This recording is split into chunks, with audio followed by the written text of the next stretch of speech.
constate avec regret que les enseignants sont en grève, les médecins sont en grève, les députés provinciaux n'en parlons même pas. Et j'ai appris qu'à un certain moment, même les membres du gouvernement ne recevaient pas leurs frais de fonctionnement. Nous parlons de quoi? Nous trompons qui? Le député national Godem Poyi, élu de Lukunga à Kinshasa, a alerté le gouvernement sur la situation des grèves des enseignants ce mercredi. Prenant la parole lors du débat sur les redditions des comptes à l'Assemblée nationale, l'économiste a fustigé le fait que le gouvernement ne soit pas à mesure de résoudre ces problèmes.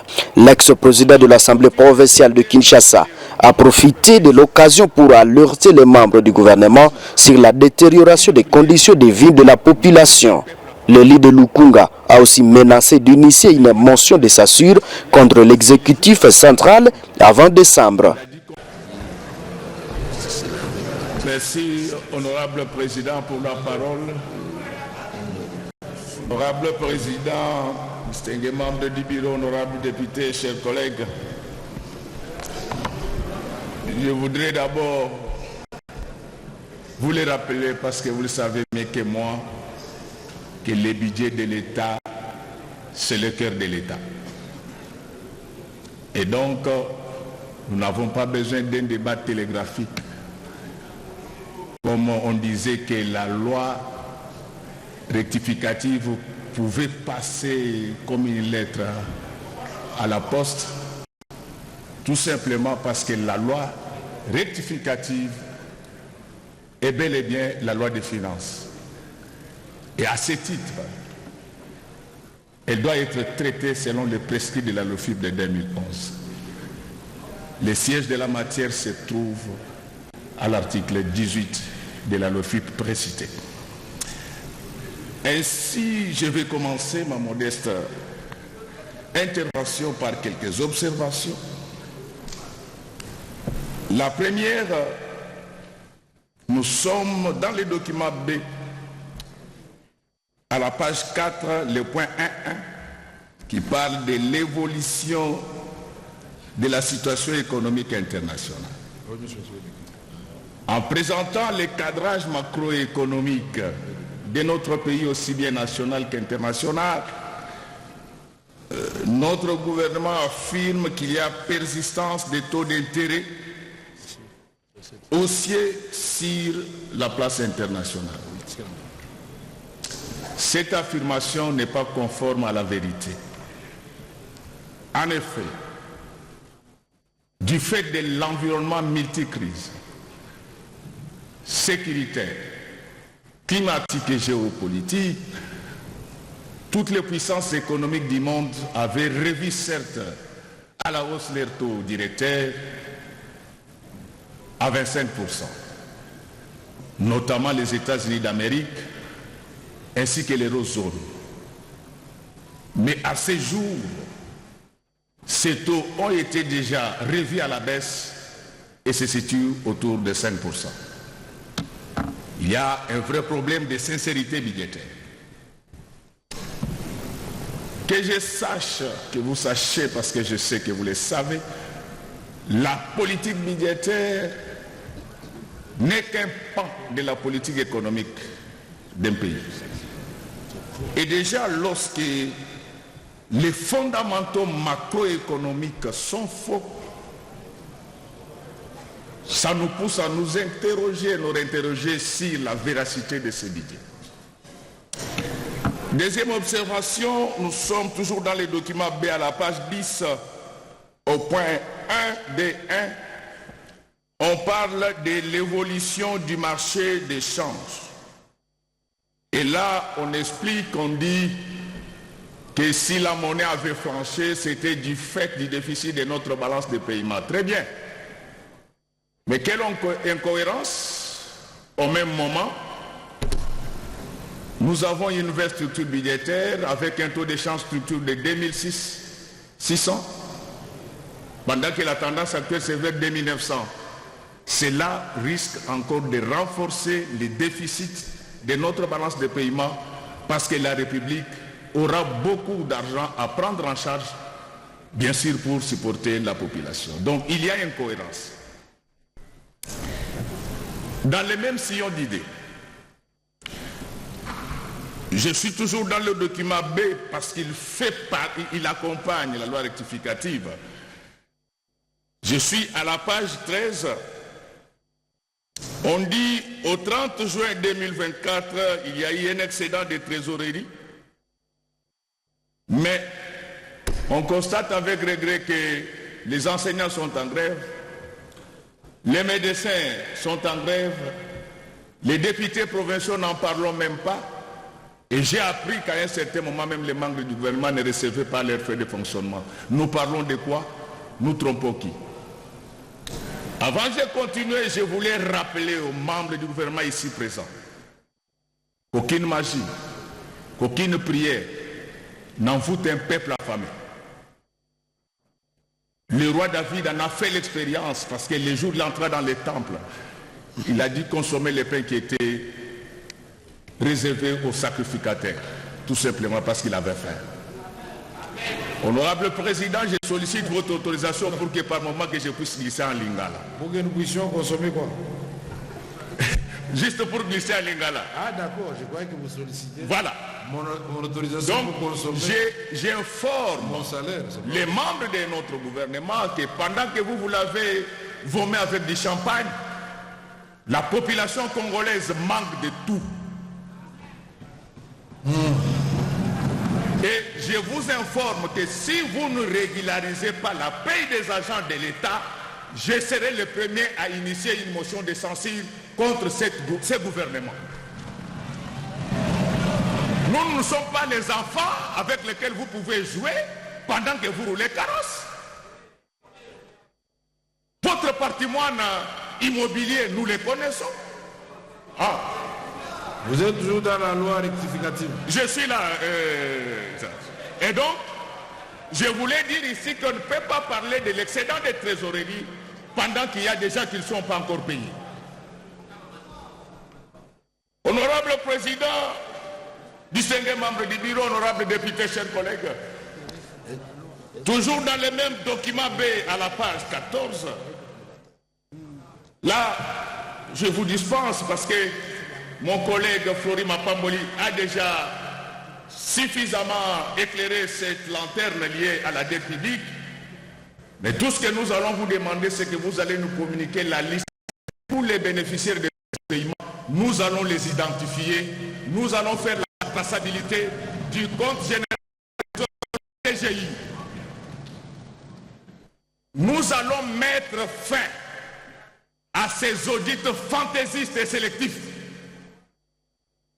Nous allons identifier les vrais bénéficiaires de ces paiements de dettes ainsi de ceux qui bénéficient de l'argent que le gouvernement débourse pour la construction des routes. Toujours dans les mêmes documents, nous sommes à la page 21. C'est là où on parle des raisons qui justifient le fait que nous soyons là et nous vous félicitons pour cela. Mais je voudrais savoir ici, ces appuis budgétaires de la Banque mondiale, est-ce des prêts concessionnels? Est-ce des prêts ordinaires? Est-ce un don? Dans l'hypothèse où ça serait un prêt, quel est le service de la dette? Et quelle sera la durée? Et toujours dans les observations, je voudrais rappeler ici aux membres de mon gouvernement, donc vous m'excuserez, je parle à votre voix tout simplement parce que je n'ai pas une voix qui porte. Ce n'est pas que je suis fâché. Et je voulais dire ceci. Dans tous les pays du monde, les régies financières font partie des corps protégés. N'y travaillent pas qui veut. Mais dernièrement, il y a eu une nomination des directeurs dans les régies financières.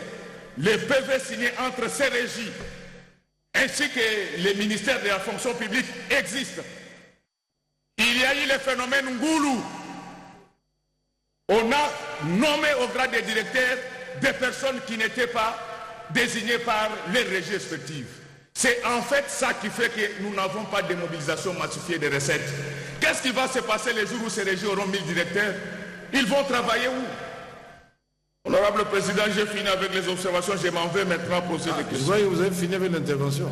C'est encore des observations, Honorable Président, et je suis dans mon temps d'intervention. Alors maintenant, la première question, je la pose au ministre du budget, qui est un grand ami à moi. Il est ami à beaucoup de gens. Ça ne va pas influencer. Ça, je retire. Non, c'est votre ami. Je retire. Ne retirez pas, c'est votre ami. Alors je pose la première question.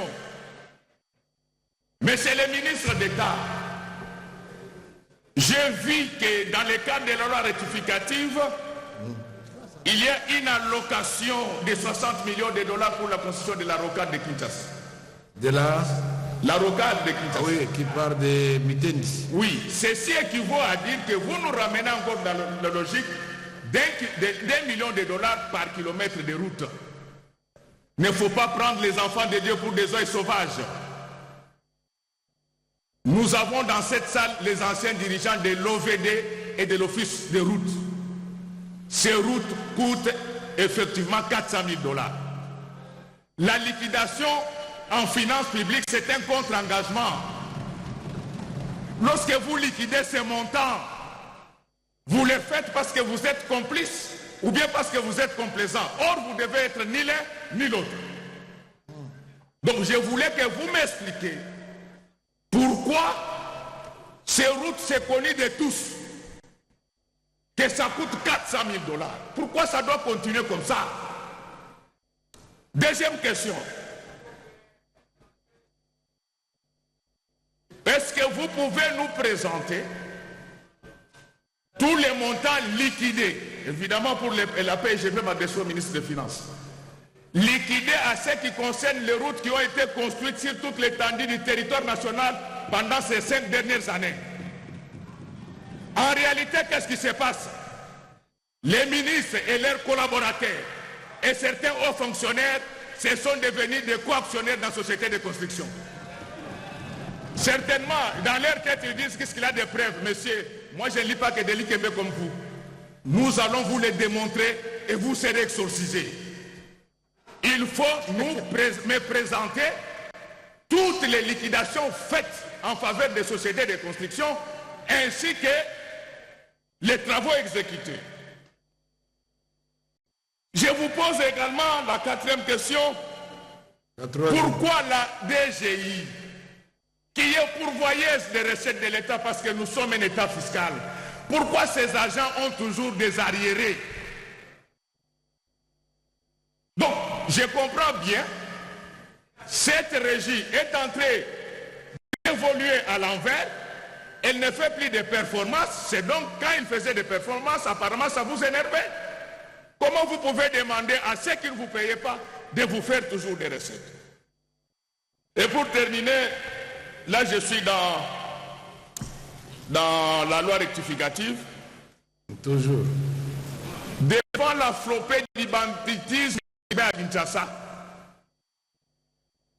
j'ai vu dans les documents B, à la page 32, vous dites que vous avez affecté des crédits importants à la police pour sécuriser les Quinois et Quinois. Est-ce que je peux en connaître les montants? Chaque fois que je passe dans les sous-siat, nos policiers manquent de tout. Nazo ebisabino que soki bofuti ba enseignant te bokolia bonne année te. Na bisibino penza na pete. Soki bofuti ba enseignant te bokolia bonne année te nga mutu na kokotisa moso ya censure awa initiateur uzalanga. Bofuta batu bongo bovanda bien botika ba makambo na bino boza kolia.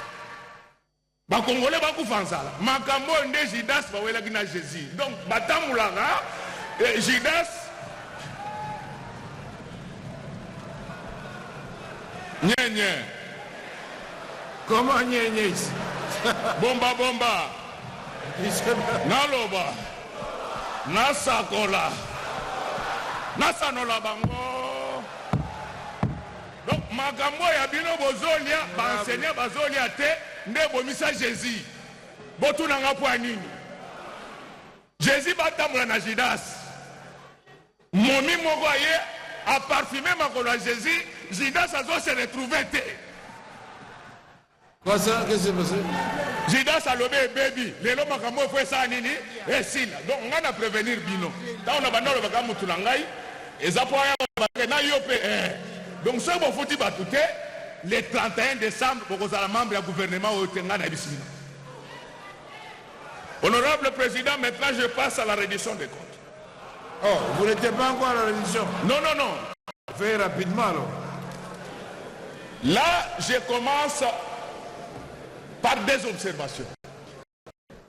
Je voudrais d'abord rappeler que depuis 1948, les droits économico-financiers est écrit à l'échelle mondiale.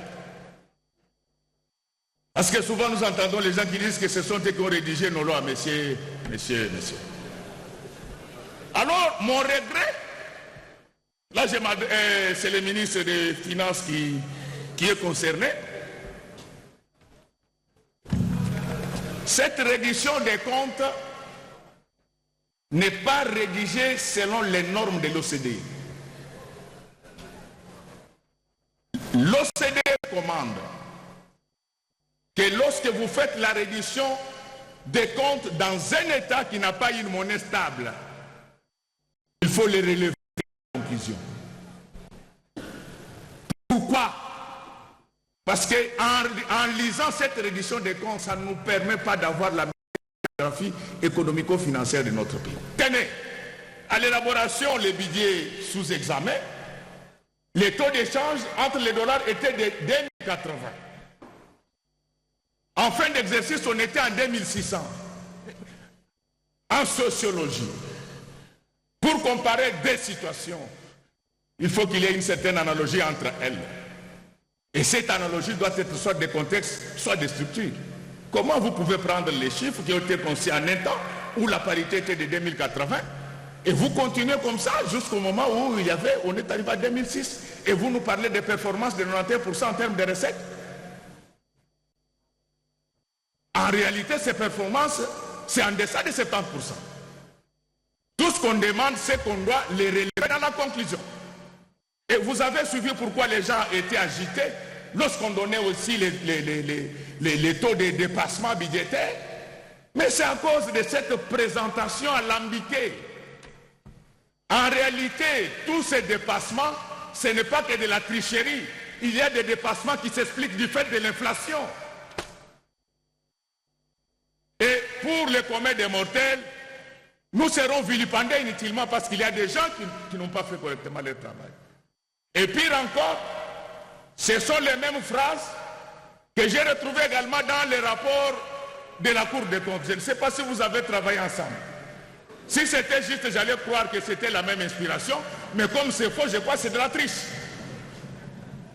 Et comme si cela ne suffisait pas. Lorsqu'on parle de la pression fiscale, j'ai suivi ici qu'en Afrique subsaharienne, la pression fiscale est de 17,6%.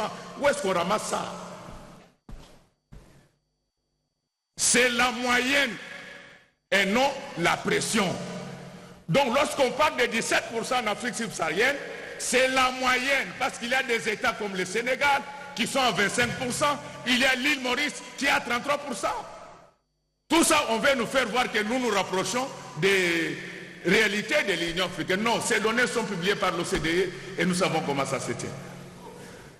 Et donc, ces observations étant finies, je vais maintenant poser 4 questions au ministre des Finances. Encore. Première question.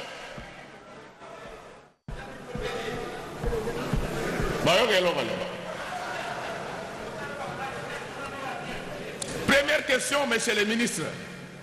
Quel a été l'apport des entreprises du portefeuille de l'État au budget que nous sommes entrés en analyse en termes de pourcentage? En termes de pourcentage. Ces entreprises, ce sont des canards boités pour la population, mais des vaches à lait pour les mandataires et ceux qu'ils ont mis là-bas. On ne vous laissera pas faire souffrir ce peuple. La population a beaucoup souffert. Et si nous sommes là, c'est nous qui représentons légitimement l'ensemble des 100 millions de la population congolaise. Donc, je n'aime pas de tâtonnement. Parce que si vous tâtonnez, monsieur le ministre, ça va déboucher sur une question orale et sur une interpellation. Alors, je le sais très bien, j'ai été président d'un organe de Liban. Voilà. Honorable Godin Boyi. Deuxième question. Honorable président, je pose les trois questions. Non, je ne vous arrête pas. Tout ce que je vous demandais, c'est d'échanger le ton et pas menacer les membres du gouvernement. Merci beaucoup. Merci. On peut vous écouter tout en parlant. Mais merci beaucoup. Merci beaucoup, honorable président. Je l'avais déjà dit que ma voix ne porte pas. Et pour me faire entendre, je dois... Merci. Alors maintenant, je vais faire un effort pour parler comme Monseigneur Monseigneur. Deuxième question, monsieur le ministre. Est-ce que vous pouvez nous présenter les tableaux succincts mais complets de l'évolution des différentes dépenses à la prévision ainsi qu'à l'exécution? Donc les grandes masses, on n'a pas besoin de détails. Troisième question. Monsieur le ministre des Finances, est-ce que vous pouvez me donner la liste complète des primes que touchent la première ministre, les ministres, les DG, les fonctionnaires? Et je suis sérieux. Non seulement que je demande ces listes, je me constitue déjà en affaire. Je dois m'assurer que tous les bénéficiaires de ces primes ont payé leurs impôts à la DGI au titre de l'IPN. Si cela n'est pas fait, ça va déclencher la motion à laquelle je présente. Honorable Président, j'ai dit et je préfère m'arrêter là.